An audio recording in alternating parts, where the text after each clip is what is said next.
got a T-shirt with bloodstains all over it. Maybe laundry isn't your biggest problem right now.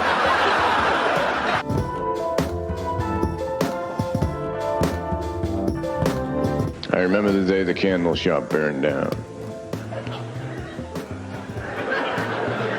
Everybody just stood around and sang happy birthday.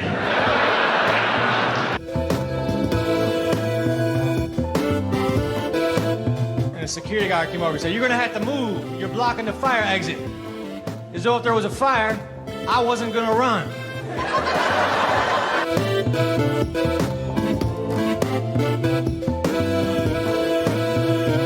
You make love to the right woman, Johnny, is beautiful, beautiful. I mean, the last time I made love to my wife, it was ridiculous. Nothing was happening. I looked at her, I said, "What's the matter? Can't you think of anyone either?"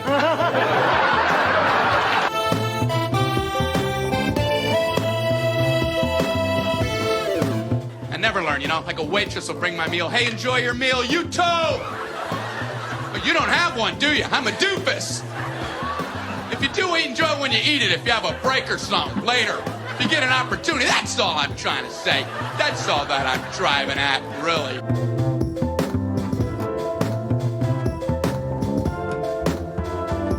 Hello, welcome to Comedy Think Tanked, a podcast with Leonard Kimball and Nick Gordon, two comedians who know how to take a drink and have a thought.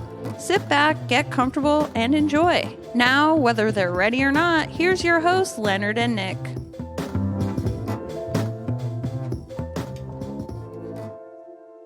Hello, and welcome to Comedy Think Tanked podcast. I'm Leonard, along with Nick Gordon. Nick, how you doing? Good, Leonard. How are you? I'm great.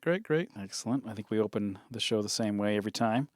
Oh, we do? But that's pretty cool, right? Oh, Yeah. Did we drop the Comedy Think Tankers? Oh, yeah, sorry. We did that once, and that was enough. Welcome, what the tankers.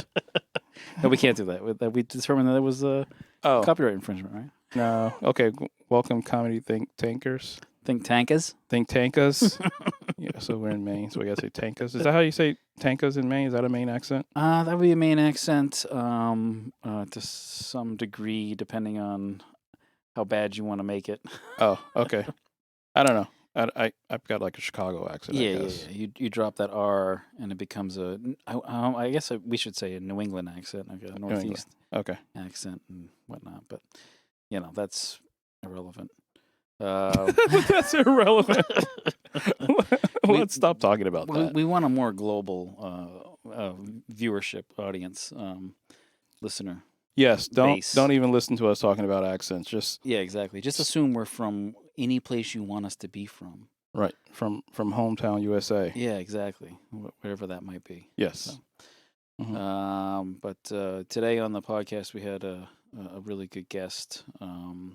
Privilege, really, to sit and talk with her, Karen Morgan. Yes. And that's the important part of what we're doing here. Is that, we have that. We had a good conversation with her. So, what'd you think of that? That was great. It was cool to see that she, started off just taking a workshop, with Tim Farrell, and got a tape and submitted it to a contest, and is legit. I guess famous. I mean, she's a famous comedian. I think she's a famous comedian. Yeah. She's been on actual comedy shows and TV, and people know her. She's you go to her website and there's pictures of her with real famous people. We don't have that. No. Oh, not yet. What do you think of competitions? So like I guess I think they have a use, I suppose. A value of some sort of value. They can be tough because you don't necessarily know how they're being judged or how many people get on or how they get on. But I guess I see it as like it's cool to have a credit. It's cool to have a credit to say, oh, I won this competition. I mean, it does show some amount of ability you might have, even if it's like, hey, you might have brought 50 people to the contest and it's a audience applause, but like at the same time, like you got to think that you got to have had something, redeeming in your act. Sure.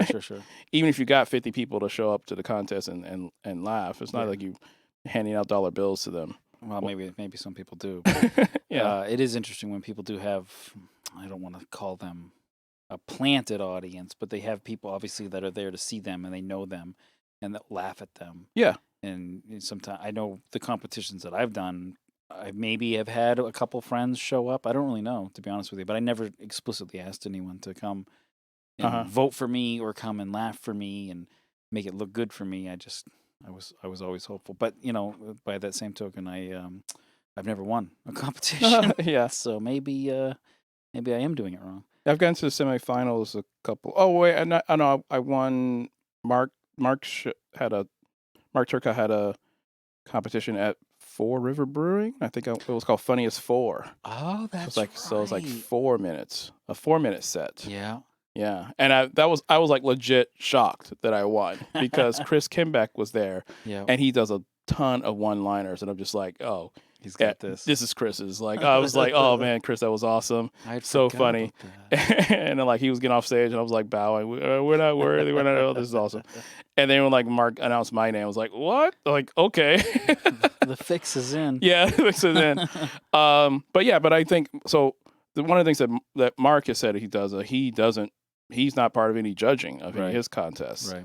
And that's a really great way to do it, because no one can complain that like, you voted, you let your friends through or you let your friends win or whatever. It's like he hands it off to someone else and, hey, this is the people that said that got the right points or whatever and that won. What's funny is you think about that's a local, just here in Maine, Funniest Four, it's just local people, produce, run, direct, whatever you want to say. But then you go to like an American Idol sort of thing, a Last Comic Standing sort of thing, and you as an audience member here at home watching on TV think to yourself like, clearly that winner that's not the right person. Like, so right. Is it every level of competition that you say to yourself like there's got to be a group of people that don't agree with the winner at any competition? Yeah, I assume so. That's got to be the case all the time. Like so as much as being the person who won or the person who got to the finals or whatever, that I still think it's valid to use that as a credit. And especially local. I guess some local fame. Like if someone shows up and says like, I won this contest in Seattle or whatever. Like I don't know. Well, it could be complete bullshit. Right. I don't know who's there or whatever. But but if it really didn't win, like that's fine. That's fine. Yeah. But what I more see it as like, hey, it's one more chance to get on stage. Yeah. And so I don't mind being in a contest if it means I get to do 5 minutes in front of 100 people. Even if you get bounced. Right. Even if I get bounced. And like I'm not and most of the time, I'm not thinking I'm going to win anyway, because like my 5, 10, 15 minutes are the same, no matter what round of a competition I'm in. These are my jokes. Yeah. Although I remember doing a contest with Josh Filipowski. Mm-hmm. He did something for I'm sorry, I'm blanking on the charity, the nonprofit. It was like for like he's down in New York though, right? Boston. Oh man, I'm sorry. It's like it was March Madness sort of thing. It was like for a mental health charity. I can't remember it. I'm sorry, Josh. But the way the competition works was like it was like bracketed, and like I was there for like the first round. Well, actually, no, I was doing a couple rounds. You know what I'm talking about now? Yep. And so like the first round, you did like 4 minutes, and then like if you made it through in the next round, you did 3 minutes or 5 minutes, something like that. And having a limited amount of jokes, I had to, and it was the same day. Yeah. So I had to decide, am I going to do the same jokes again? And I'm like, I can't do that because it's the same 15 people in the room that are, voting by applause. He had like a decibel meter saying how much people were laughing or clapping during your jokes. It was like, I know I can't do the same jokes again. So now I've got to decide, do I do my better jokes in the first round or save something for the second round because I know I need to get a laugh then. Right. It was difficult, so I had some thinking I had to do. Yeah. And I remember the first couple rounds of seeing people where the winner was obvious. Yeah.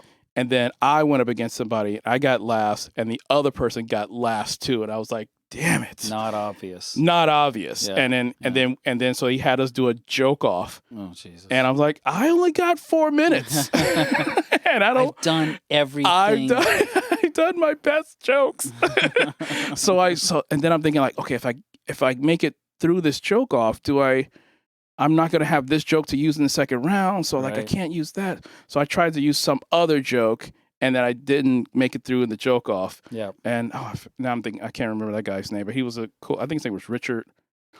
Reyes or something. Oh man, he was a nice guy. I'm Facebook friends with him now, but it was a cool guy. And I was talking to him later. I was like, man, I wish we hadn't met each other in the first round.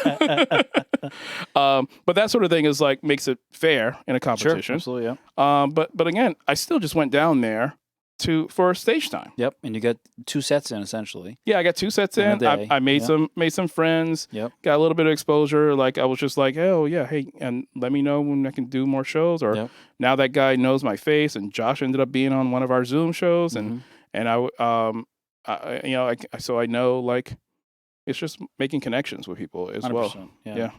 I think that's what the whole scene is about anyway. And sometimes competitions crop up and you get into them and you regret it, and other times you get into them and you're like, that was fun, but overall it's just about getting the stage time and working on your stuff. And clearly in that instance, if you had 15 solid minutes, maybe you could have managed your way into the 3rd or 4th round. Yeah, maybe I could have gone further, right? Yeah, but so that's something like it's not for the faint of heart. It's not for the newcomer necessarily. No, I mean, and Karen said she got into America's Got Talent, and it was horrible for her. Yeah, so it wasn't very surprising. To hear that from her, but obviously, so overall, competitions are good if you want to do it, but if you don't, probably you're not missing out. Right, no one's going to be like, "Hey, what competitions did you win?" Oh, you didn't win a competition? Oh, you haven't won a competition? Then obviously you can't be on our show. Obviously, you're not funny. So yeah, sorry. Yeah, I'd like to help you out. A feature spot, really? Yeah, it's gonna be tough. Yeah, we're pretty booked up. I think in my bio on our website it says that Leonard's been in the semifinals of a bunch of contests. And one person announced me that way and read those things off, and I was like, yeah, I'm really good at losing competitions.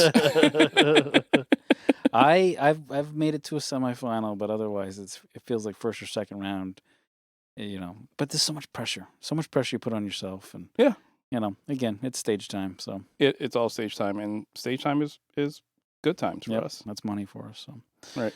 All right. Well, ladies and gentlemen, Karen Morgan.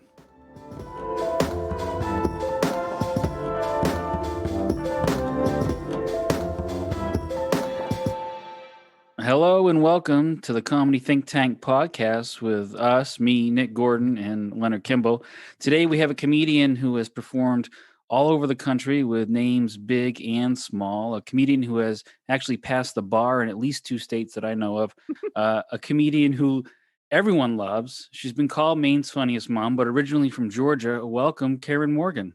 Thank you very much. I'm hoping there's not a 3rd state I passed the bar and I'm not aware of. I mean, once you pass 2, don't you just like they just get on a roll? They blur together after that. It's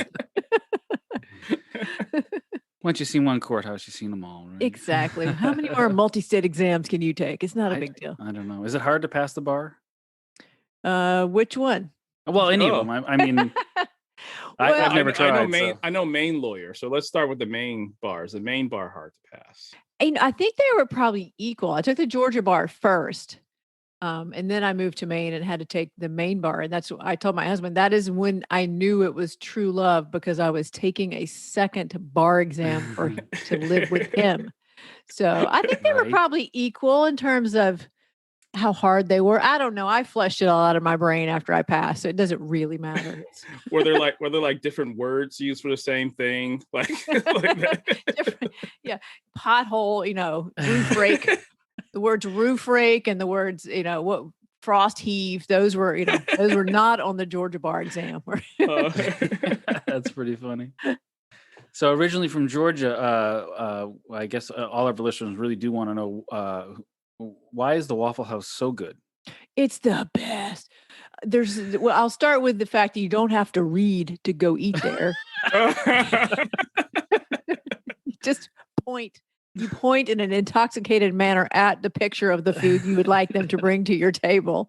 They sing a song everyone greets you when you walk in. All the Waffle House staff is welcome, and then there's a jukebox that plays the Waffle House song, and it's almost really hard to explain to people. You have to have experienced it. And if you don't, you need to go now. And my fantasy is to do a Waffle House tour where we go and you have to eat every meal at Waffle House for 30 days. Who was the guy that did that with Super Size Me? Super Size Me. Oh yeah. Although I don't think I'm going to be upset by it. Like I watched Super Size Me and he's like getting sick, and I'm like, I know I would be fine. You have to make sure you see your old Southern doctor. Exactly. They'd be like, no, you're fine. You're all right. Yeah. These numbers read well. Super Size Me was a great movie. It really did get me to stop eating McDonald's for like 4 days. Yeah, 4 days. Yeah. I do remember that the first book that I read after I had babies and could actually sit down and read a book, so it wasn't like right away, but was Fast Food Nation. Yeah. And if you have never read it and you want to continue to eat at McDonald's, don't read the book. Yeah. But it was an eye-opening kind of a thing. Yeah, I remember reading that book after watching them, or somewhere in the same time frame. I watched that documentary and read that book, and I was like, "Ooh, I am not well." Ooh. It's all right. They make statin medications. That's all you need. As long as your medicine ends in statin, you're okay. I think Leonard and I both are fine now. Yeah. I have several every morning. I'm all good. That with my Cheerios, and we're golden. You might not know this, but you might not remember this. You and I talked about 20 years ago down at the Comedy Connection. Oh, a long time, many years ago. Yeah, many years ago. I was writing a paper, and I had to go interview someone, and I said, you know what, I'm going down to the Comedy Connection, and I'm interviewing a comedian because that's kind of the only thing I was interested in doing. Oh, and, cool. You sat with me and we talked. Oh, I'm sorry, Nick. I don't remember that. In all these years, because I know you from when we met after you were doing comedy, but I don't remember the interview part. Oh, well, cool. That's awesome. No, it was very cool. I wanted to bring it up before I forgot because I wanted to say thank you for doing that, because you talked about Tim Farrell and getting into comedy and how all that works. And eventually I did do it, as you can tell.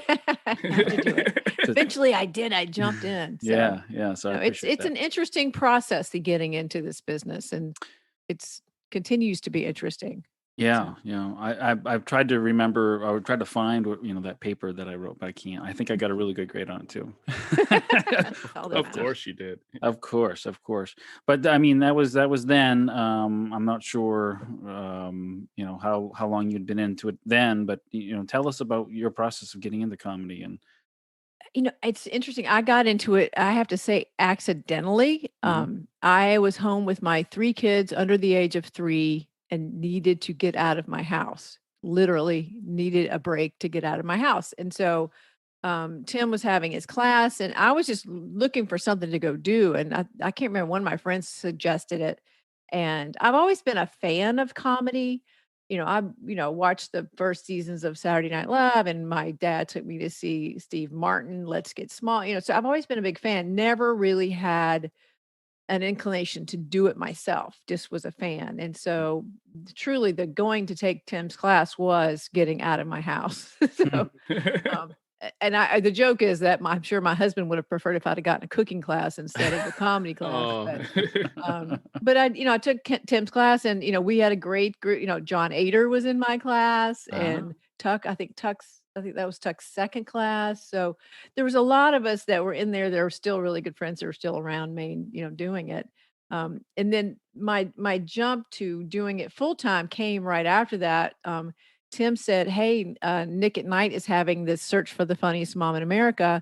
You should really send them your tape." And so we had our graduation show, and I had my graduation show tape, and it was all about being a mom, and everything was about diapers and bottles and ha ha. And so I sent it in, and so I went to Nick at Night from that. So it was kind of a right away thing that happened. Wow. And Wow. never thought I would do it full time, but once I started, I'm like, yeah, this is no more bar exams for me. I'm going to do this.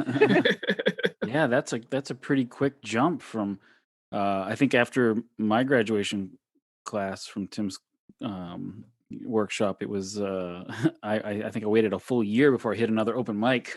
So that's a hell of a quick jump. Yeah. Well, it was timing. It was, Yeah. Nick at Night and me being like, obviously if I was starting now, my material's not about little kids. So it just happened to be the right time. So it Very worked out. lucky. Yeah.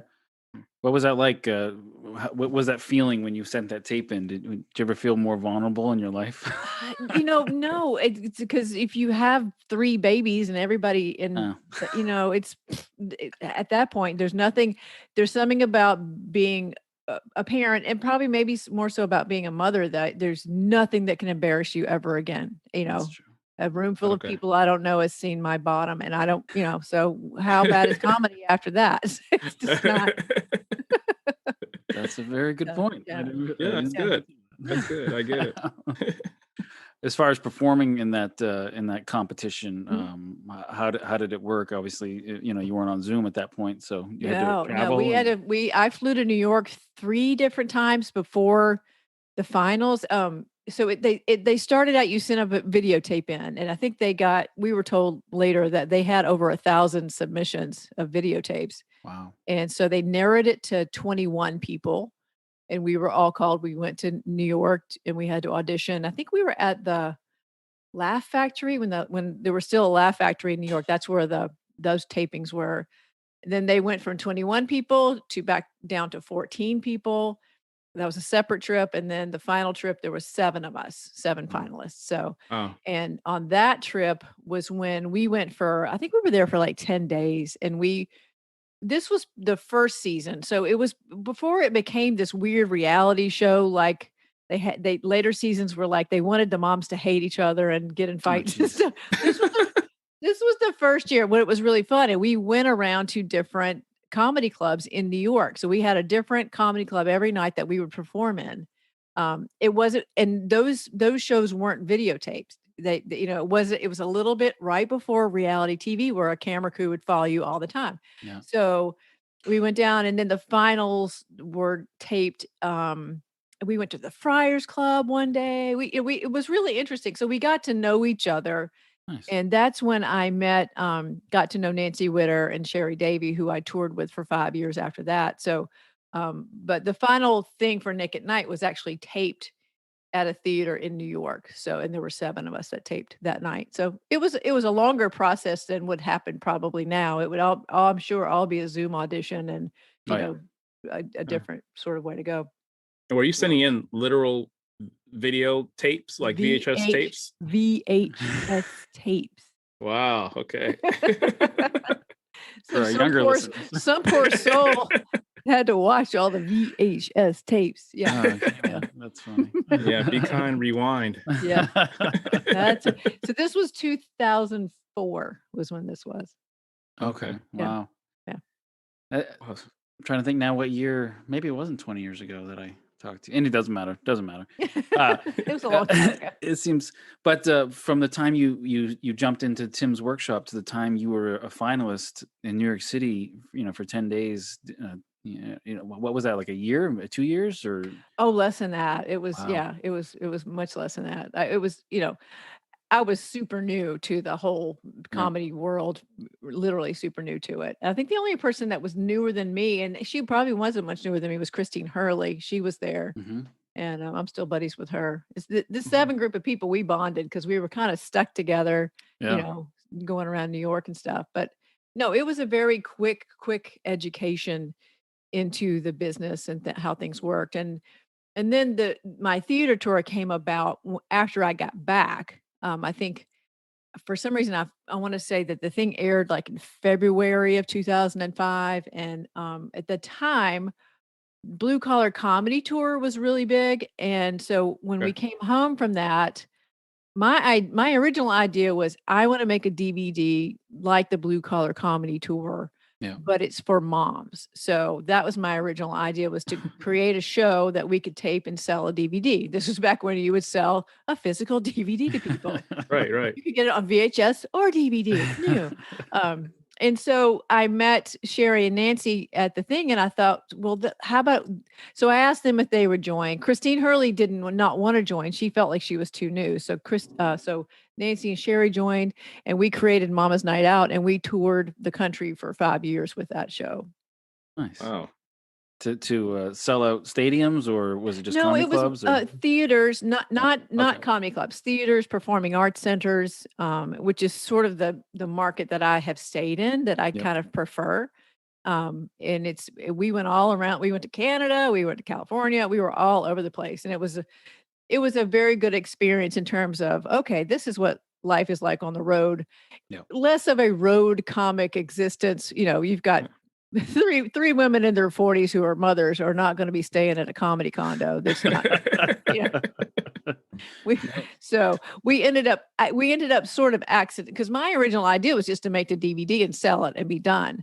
Yeah. And then we eventually ended up with a booking agent that said, "Hey, have you ever thought about this performing arts center market?" And we're like, "No, what is that?" And so I quickly got an education in how to produce a show for a theater market. Okay. Very interesting. And how soon were you? I don't want to say forced, but did you quit your day job, or No, Were you- the good news was I'd already quit my day job. Oh, okay. But my day job, Oh, of really? being a mom, Yeah. so I actually stopped practicing law after my daughter was born. So I practiced after my son was born, and then after she was born, I decided I think I need to stay home, because one of these jobs is going to be messed up, and I'd rather for my kids not to be the job that got messed up. So Yeah.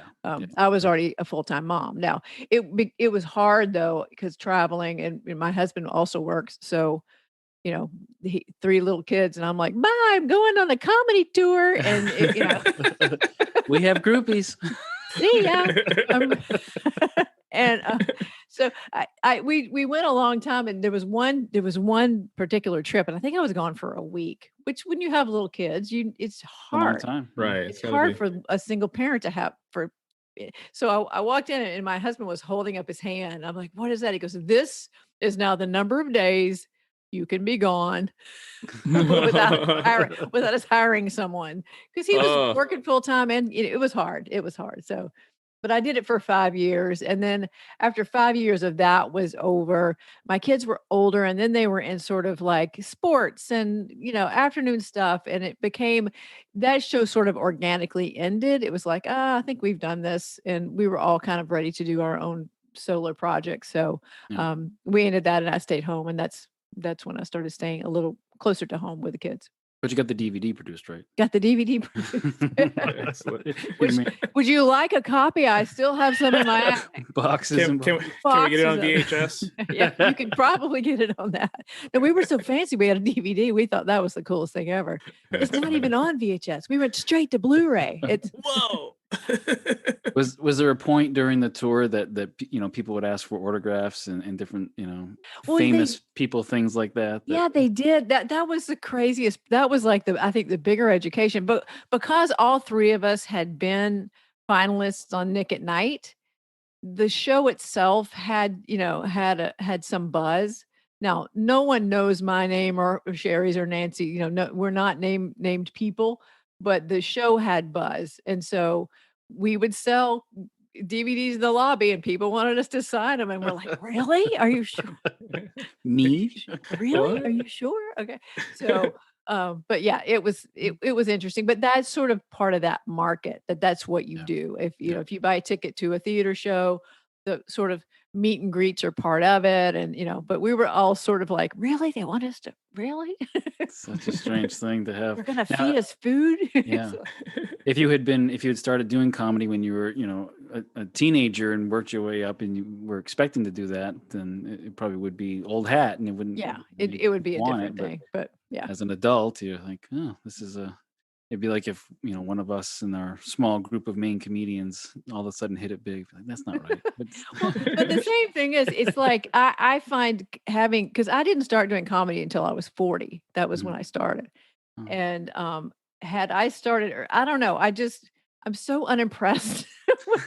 I'm just unimpressed. I'm like, I think that's more from being a mom. Yeah. I'm like, really? That's okay. That's what we'll do. Sure.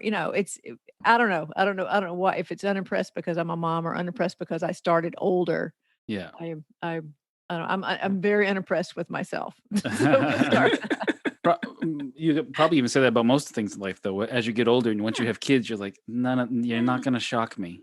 Go ahead and try. But what you're doing there is not important. None of this matters. No, it's true.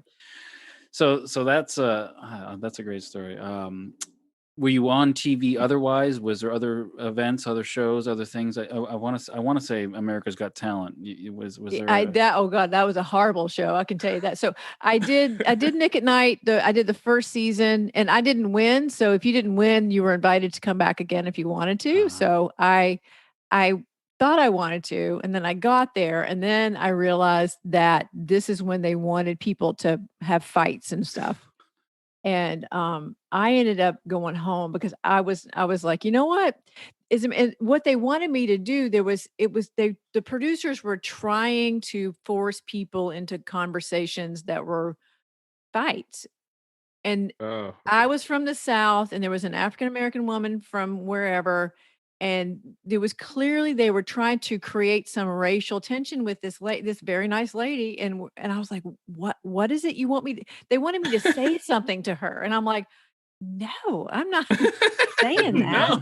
No. Whatever it was, it became something that, I'm like, meh. So I didn't stay for that. And then I did, I think 2 or 3 Nick Mom night outs where if you had been in it, and they ask other comics to do it as well. I have friends that did it, but there was a couple of Nick Mom night outs. I think I did 2 of those. But no, America's Got Talent was a horrifying experience. And I love to talk about it. Tell us all about it. It was horrifying. We're not going to get in trouble over this, are we? No, God. If we do, I would be absolutely amazed. Howard Stern's knocking on our door. No, if he does, I'm happy to share. It's not even a big deal.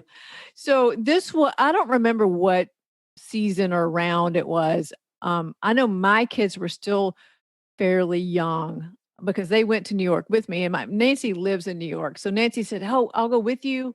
I'll sit with your kids in the audience, and and we'll just do that." So we stayed in New York. We went.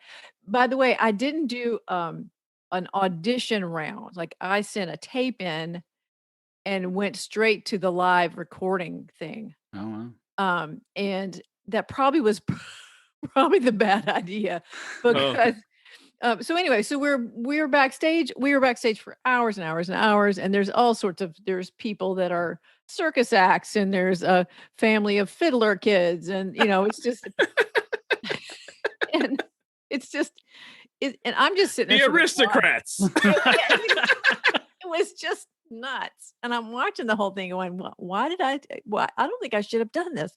And so, and knowing now what I know now, I should not have done it, but I was still sort of too new in some respects to even know better. But finally, after all these hours of all these sitting backstage, it's my turn. And here's the problem with my act specifically for America's Got Talent. Now, my friend Tom Cotter, who is wonderfully talented, came in second in the whole thing a few years ago, is perfect for America's Got Talent. He's got set up punch, very quick stuff. Right. My stuff, because I'm Southern, y'all have heard it, it's long, rambling storytelling. So you can't really do what my stuff is in like 3 minutes total for your whole set. Yeah. So anyway, and Do this you really get 3 minutes? You Just got 3 minutes. Wow. Okay. Yeah, I mean that's all you got. So, and I didn't know this part, but you come out, and normally you come out, and I'll usually give my first introductory bit. It's a little but it's something to break the ice. At America's Got Talent, you came out and they talked to you before you even started doing your set. And they wanted to know, are you really a lawyer? They wanted to know why if you're not, why did you stop practicing law to do this? So there's sort of this interrogation process. Now, none of this makes it to tape. At least back then it didn't. Yeah. Okay. So, and Pierce Morgan was on there. It was Pierce Morgan, Howie Mandel, and Sharon Osbourne were the three. Okay. And so anyway, so we Pierce Morgan, and I forget what he asked me, but it was very confrontational. Yeah. So I was totally thrown off before I even started. So It's like getting heckled before you get into your it's material. terrible. Yeah. So now You got to meet famous people. Wow. yeah, it was bananas. It was really weird. So, and I didn't know this. I found this out later because my friend Nancy was in the audience. So she said, Karen, before any of these things started, the producers cheer on the people that if they don't like something, they tell the people to boo. And they want you to boo really loudly if you don't like something. So again, we don't know any of this. We're all backstage. Yeah. So anyway, at some point I started my set, which was, I have 2 kids. My husband's from Boston. I'm from Georgia. My kids are bilingual. So it just did not work. I mean, it absolutely did not work. So the audience has been pumped to boo. They booed. Jesus. And then They booed bilingual. They booed bilingual. I didn't get 2 words out. I got 0 words out. I got 0 words out. And then there's whoever gave the first X. I got 2 X's. I didn't get 3. I got 2, which to me that was a win for that. There you go. All right. Probably Howie Mandel didn't. Howie didn't like my stuff at all. Oh, he didn't. Oh. Sharon Osbourne was I don't like nice. his stuff. Sharon Osbourne was nice, but she said maybe you might want to go write a book.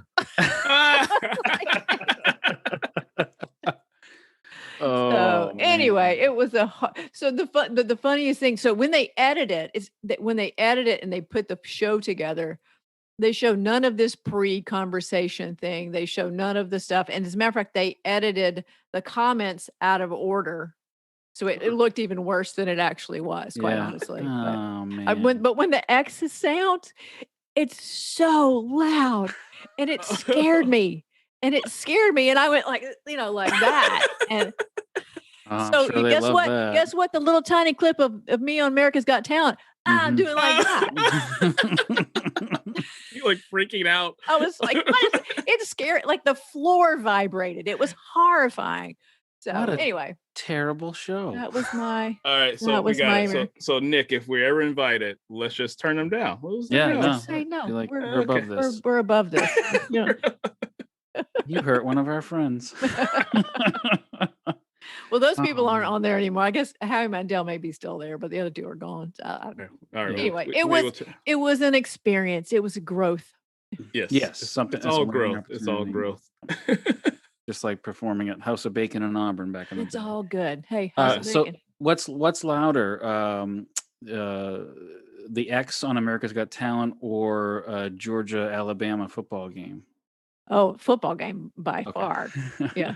That's a fun loud. No, you'll take that loud. That's a fun loud. Yeah. Big football fan, huh? Yes. I mean, I grew up in Athens. I grew up going to the games. And when I moved to Maine, the funniest thing was my husband went to Bates. Oh. And I was writing a comedy piece about Southern football versus football in New England. And so I wanted to get my facts straight. So I called Bates and I said, I was just curious how many people come to the games there? And the guy goes, oh, a lot. Sometimes we have almost 1,000 people. Ooh. I was like, oh, I'll be sure to get my ticket early for that game. Actually, when you go by the Bates Stadium, you can stand on the side of the road and look in and watch the game. You don't even need a ticket. You're all set. Pretty sure you can walk up and buy a ticket if you really want to. Yeah. So I know I grew up on SEC football, and when my husband and I were dating, I took him to the Georgia Florida game. That was his first SEC football game. I thought that was a pretty good one. But no, I miss it. I miss Georgia football. But it's living in Maine is a blessing. So there's certain things you trade off. I try to go to one game a year if I can, just Yeah. at least one. So That's fun.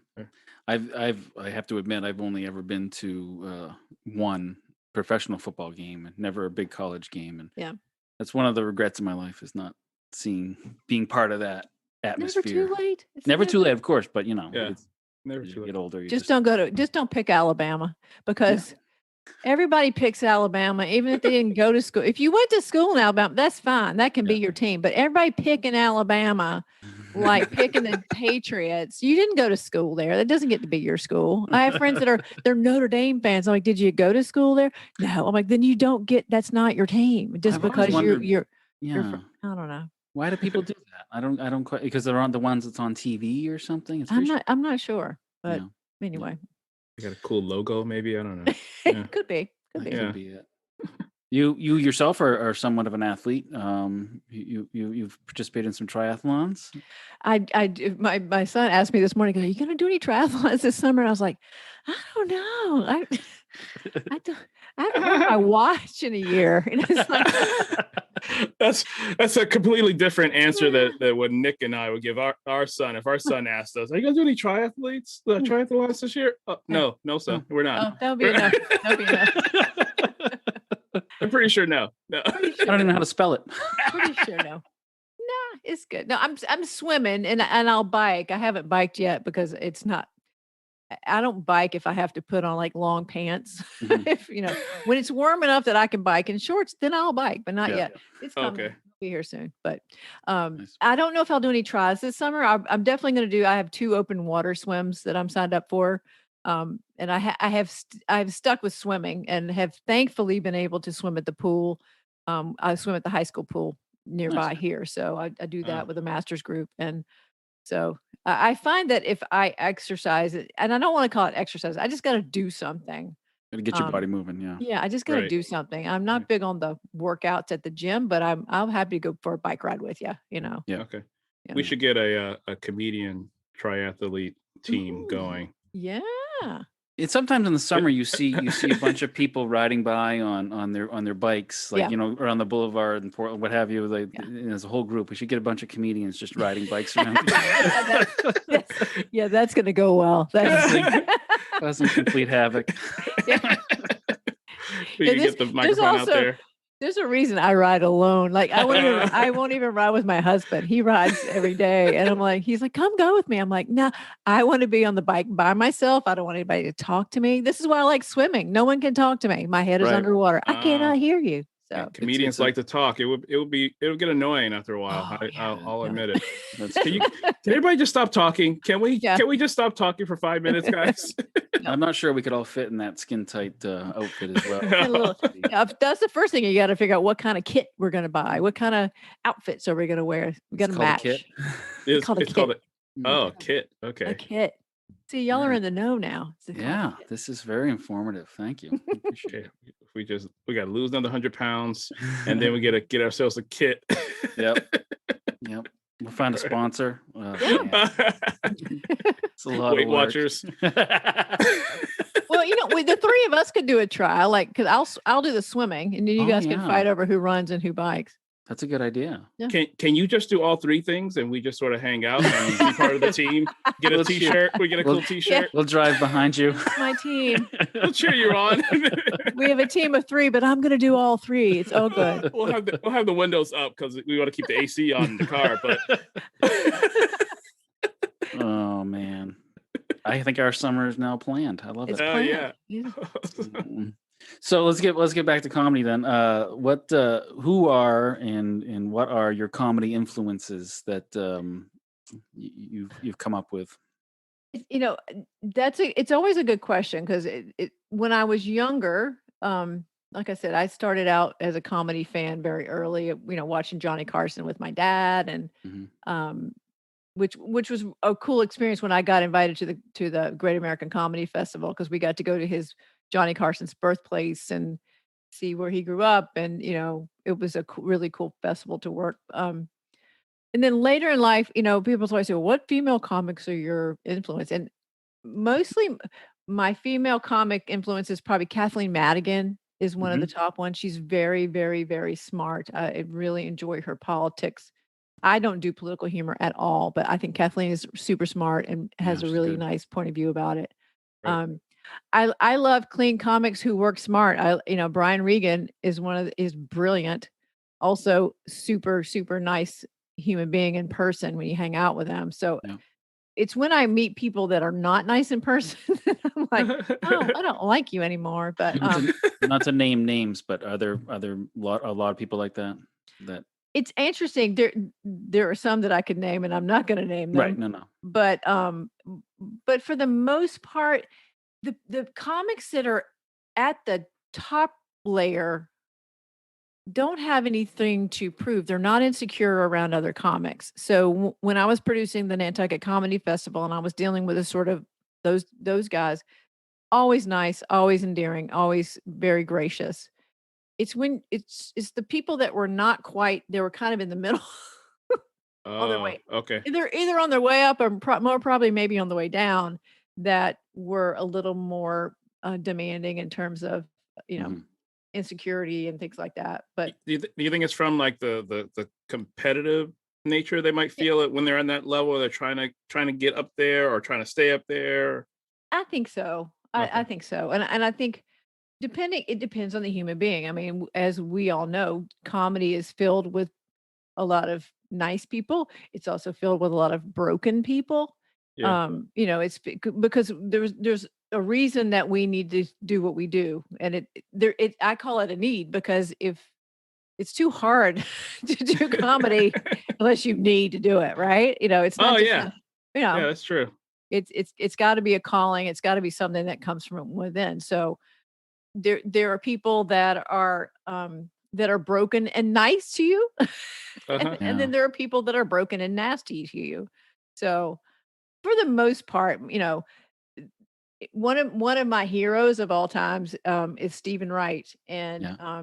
I met Steven for the first time out of Nantucket a couple of years ago, and Steven has OCD. He doesn't like to touch people, have people touch him. He's very private, and so my friend Don Gavin said, "Okay, Karen, now," because Don and Steven are friends, and he said, "Karen, I know you're a hugger. I know." He goes, "I know you." He goes, "I know you're gonna want to hug Stephen Wright because I know that you really like him." He goes, "Don't touch him, don't hug him, don't, if you you can do like an elbow bump or like a pinky bump." This was before COVID, this is Wow. Yeah.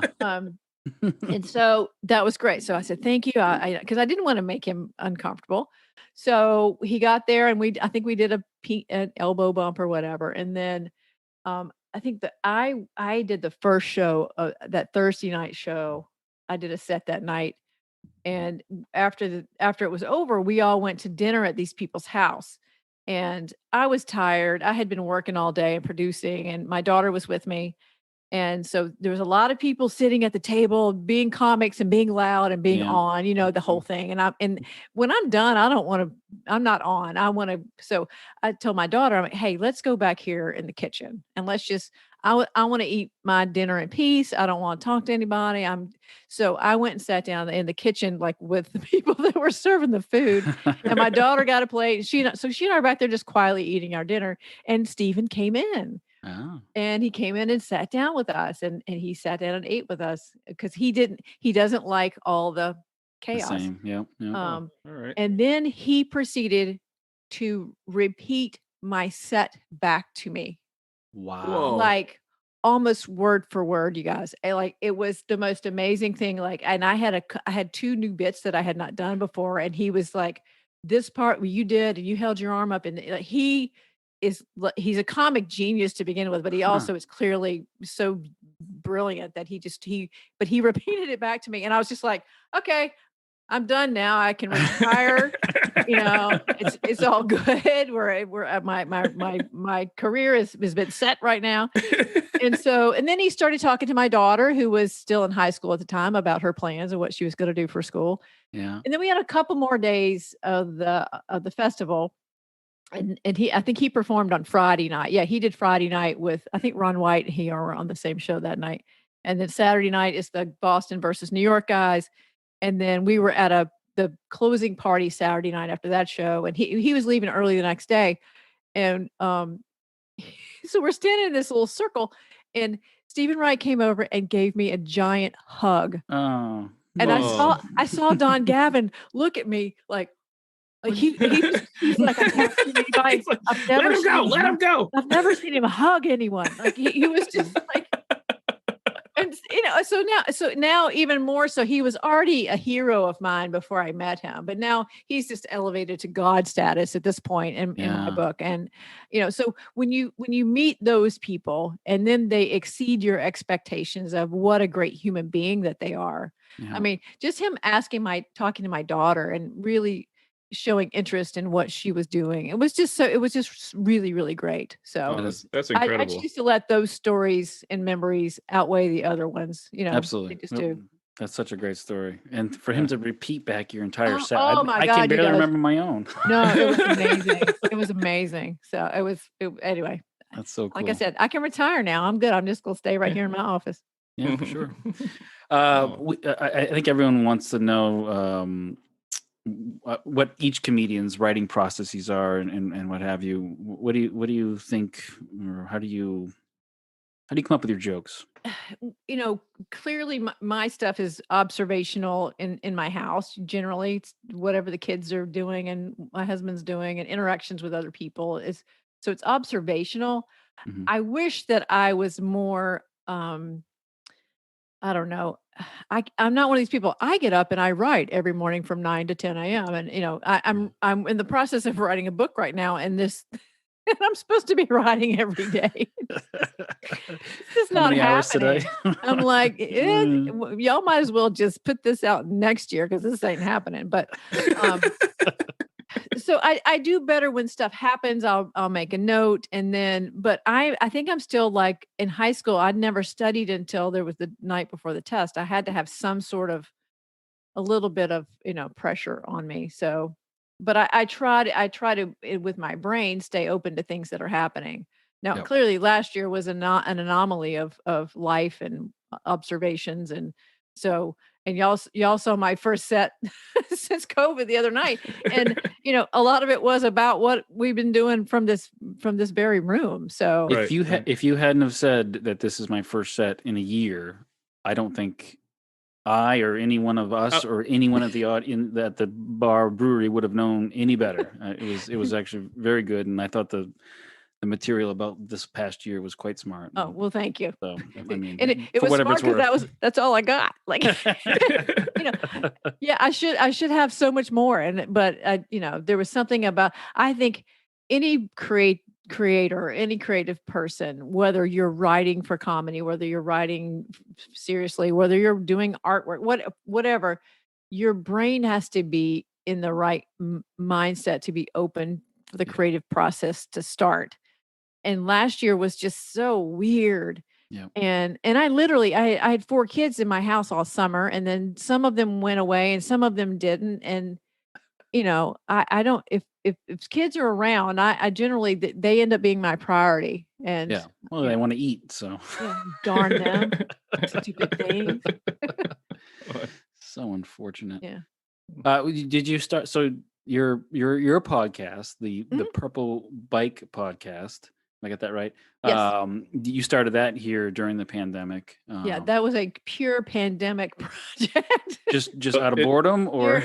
Well, it's interesting because Jim Colleton and I had talked years ago about we should do a podcast, blah, blah, blah. And so we started that one. Lawn and Disorder, was it? Lawn and Disorder. Yeah, we started that one in April that year. I think because we were both sort of, maybe like everybody, panicked of, what do we do? How do we stay relevant? So, but I ended up taking, it was a workshop, an akimbo workshop. If you're familiar with the akimbo courses, Seth Godin's, I took that over the summer, and it was basically soup to nuts, how to do your own technology, how to do your own editing, how to do everything in terms of creating a podcast. And I didn't really want to create a comedy podcast. I wanted to create something different that was still sort of me, but didn't necessarily have to be coming on and being funny. And because I don't do that very well. Like if you meet me in real life, man, I am not. It is. They're like, people will say, "You do what?" Like, so the purple bike came about. I actually got through I think the course was like most of the summer and into September, and I had some ideas about different podcasts, and I was halfway through that before I came up with the purple bike, which is basically it's nostalgia. It's talking about what we did growing up. It's talking about all the things in the 70s and 80s. And the best thing I did with it was say, okay, it's only going to be from 1975 to 2015. Yeah. Like I started out going, you know when it's going to end. I know when I only have 8 episodes left right now. And but it's open-ended in terms of a name and in terms of the branding, so that if I want to keep doing it, I can. I'm trying to, I think the next phase will be probably creating some live videos in terms of the same subject matter. But I'm a plate spinner. I've always got something. Well, I'll tell you, I really am enjoying the podcast. I really am into like the mid 90s ones, because I was telling Nick, I was like, I don't know if I did anything in my life other than watching television and movies in those times. Because like every single thing that came up, like from the 4 Weddings and a Funeral, Friends and ER, and I was like, oh yeah, and then 2 seconds later, oh yeah. And then, oh yeah, I remember that. Oh yeah, I remember that. It's just like constantly doing that all the time. Like all these things I remember. Like it's just amazing. Well, and that's been totally the joy of creating it, quite honestly, because I have to go back and look on, pop culture history, or I go back to look at, what were the top movies, what were the highest grossing movies, what were the top songs, and then I go on there. And then I'm like, and I do the exact same thing you're talking about when I'm writing the episode. I'm like, oh yeah, I forgot that movie. Oh yeah, I forgot that movie. And then if you go on some of the movie, it clearly my time changed a little bit. Like at some point I dropped off watching television as much. And it really coincides to when whatever the kids' ages were. And then right now, movies have continuing to be like a little more influencing in terms of my time and what I was watching. But I do the exact same thing when I'm writing the episode for whatever year it is. I'm like, oh yeah, I forgot that one. I forgot that one. And I get so excited. And like, I wish that I had a staff of editors and, we're wondering like, how does she remember all these things? Oh, it's nuts. But I would love to be able to include more clips and more stuff. But when y'all know this, when you're editing it yourself, after a while, you're like, good enough. That's ship it. How do you get away with playing clips of different things? Is there the 4 Weddings and a Funeral clip? Like I was like, oh my god, how much is she gonna play? Yeah, I remember every scene. I remember every look that people were making during that scene. The whole movie. Well, I operate under the fair use doctrine that I am. I am narrating what is happening around the history of whatever the thing is. Okay. And I was having that conversation with actually a friend of mine this morning who's a producer out in Austin, and he has a new podcast coming up. He's got like a podcast where he's interviewing all the cast members of Seinfeld. Oh, wow. I'm like, you might have that problem. I don't think my Purple Bike is going to have a problem where important people are going to listen to it and go, aha, we want money from you. So, wait a minute. Here's your $5. Yeah, but if anyone asks, and I will continue this, I do feel like legally it falls under the fair use doctrine. Now, when I upload to YouTube, I can't monetize anything. Not that I'm monetizing anything on YouTube anyway. So, but I can't monetize because the audio clips of the songs always get flagged. So right, I think we went through the same. We probably didn't do as much research as you did since you're an actual lawyer. But we have clips of comedian punchlines in our podcast also, and I was worried about what can you legally play without someone saying, "Hey, you can't do that." Right. And it's all about like having some sort of altering it somehow or giving commentary on it, or at the very least. Giving credit to the people who actually, actually are the clips. So, It truly, there's such a gray area of argument about it. I mean, the fair use doctrine, I think, has 4 steps that you go through. And I went through them very systematically before I started using clips on my podcast. And I also figure if I'm talking about it in terms of the history, and the same thing with yours. It depends on the context of how it's being done, and how many bazillions of dollars you're making off of somebody. We're only making millions right now, so we're safe for a little while. We're all safe. It's gonna be okay. We're not playing the Beatles or Michael Jackson. We're gonna be fine. We can't even say the Beatles or Michael Jackson on our podcast, Nick. Come on. I know that got beeped out. But we're having fun, aren't we? All that matters. Yeah. So, Karen, we told you about a segment we do on the podcast called Curse the Darkness. And so we'd like you to give us something that you'd want to complain about that you don't plan on lighting a candle instead of cursing that darkness. So, do you have anything in mind? I love this topic. Such an uplifting topic. We end every interview with an uplifting complaint from our interviewees. It usually turns out funny. So, if you want to. We like to play funeral music while we're doing this segment. Okay, so thanks for the heads up because I had to think about it for a minute. So I have to complain about, and I think maybe I'm one of the few people that can complain about this, about the current Karen movement. And there's nothing I can do about it. There's zero I can do about it. And I'm just letting it happen all around me. And, I've had so many people say, you should embrace it. You need to have a podcast about it, and I'm like, you know what? No, it sucks. I don't want to embrace this. I don't want to embrace this because if I have a podcast about it that I'm, complaining about it, that makes it more, I sound like those people. So I see. So it's not like they want you to embrace it by going out and breaking up some barbecues, right? No, it's ridiculous. Now, I did a few videos. I did the Karen Hotline videos. I think I did 4 of those. And again, I was trying my best to embrace this thing and make it funny. And at the same time, it's so exhausting. And I know it will go away. Everything goes away. There will be something new that comes up, but it's just right. But there's nothing I can do about it. So I sort of have to compartmentalize my little brain and not even try not to even think about it. But it's exhausting, and there's nothing I can do about it. So I could sit around and wring my hands and complain, or I could just do a podcast about 1983 and go back there in time and there you go. Not worry about it. Just write it out, and eventually we'll start complaining about Susans. So, exactly. and you're being in the clear. Somebody else will come along. I think it is going away because my 13-year-old daughter doesn't say it anymore. So okay.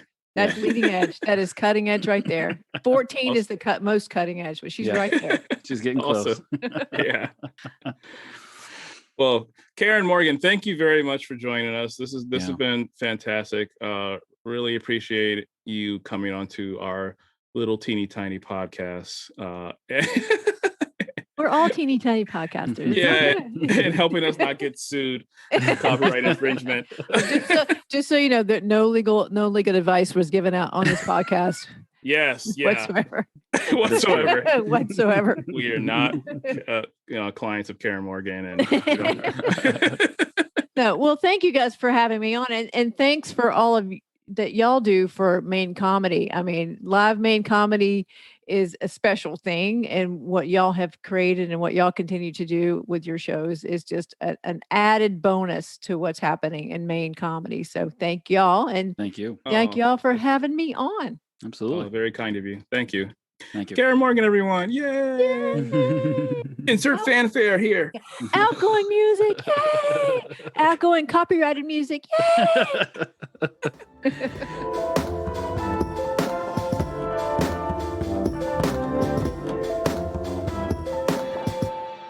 Thanks for listening, everyone. That was Karen Morgan, Maine's funniest mom. Really, we're happy to have her join us on the podcast. Very happy to have her on the podcast. It was neat to talk to her.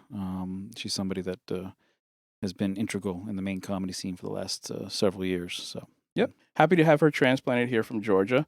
She's been fantastic in this comedy scene, and it's great to have her. Absolutely. Yep. Thanks again to everyone who listened. Tell your friends and follow Comedy Think Tanked wherever you can. Be sure to give us a 5-star review on Apple Podcasts. Find us on Instagram at Comedy Think Tanked, Twitter at Comedy Tanked, and our website, comedythinktanked.com. Email us, if you would please, at comedythinktanked@gmail.com. Have a nice day, everyone.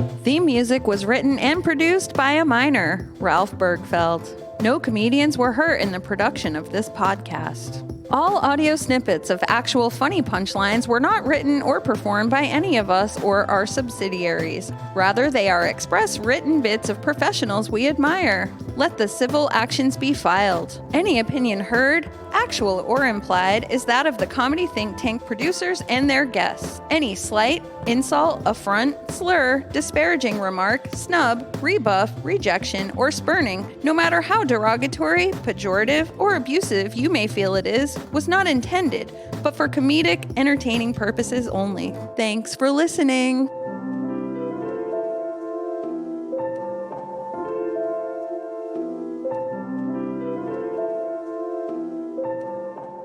When you think of love, does your heart beat? No, I do. You sing very well. I enjoy listening to you sing. thanks. Actually, fuck, he's choking.